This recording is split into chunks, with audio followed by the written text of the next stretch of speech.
Sanib puwersang nakiisa ang Regional Police Community Affairs and Development Unit at the Regional Mobile Force Battalion 5 sa idinaos na 25th Anniversary Medical and Dental Mission 2025 na ginanap sa Malinaw, Albay. Ang kabuuan ng report mula kay Police Staff Sergeant Merculito Lovendino Jr.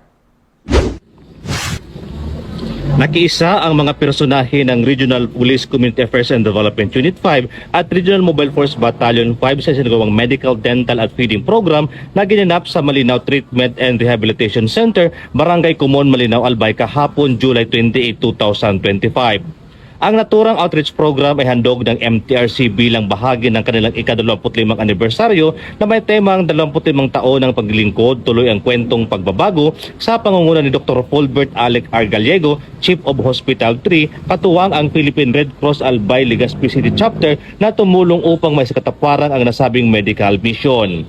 Ayon kay Dr. Gallego, ito ay paraan ng MTRC upang maipahayag ang kanilang pasasalamat at simula pa lamang ng kanilang mas pinalawak na serbisyo para sa komunidad. Ay panimula namin na pag-serve sa community and hopefully po sa mga darating na panahon, may mga binabalak po kami na gagawin pa para makaserve sa community.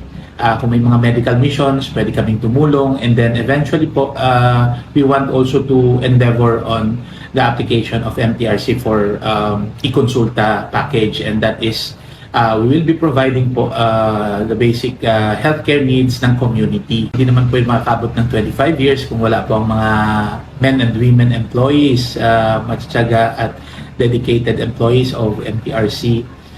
Congratulations sa inyo, sa atin lahat, especially for the 25 years of continuous and dedicated services to the people.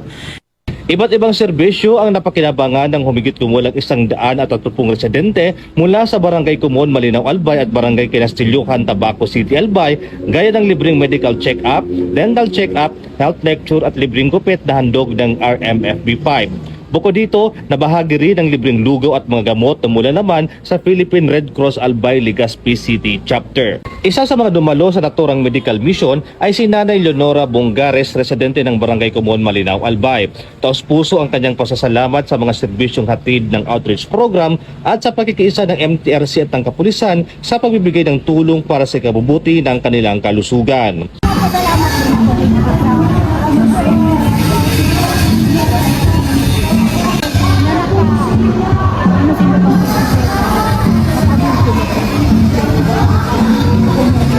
Ang Philippine National Police ay patuloy na makikiisa sa iba't ibang ahensya at sektor ng lipunan sa paghahatid ng mga makabulang serbisyo tungo sa mas matatag na ugnayan ng pulisya at ng komunidad. Mula dito sa Malinaw, Albay, ako po yung Police News Network Correspondent, Police Staff Sergeant Merculito Jr. Alagad ng batas, tagataguyod ng balitang pulis.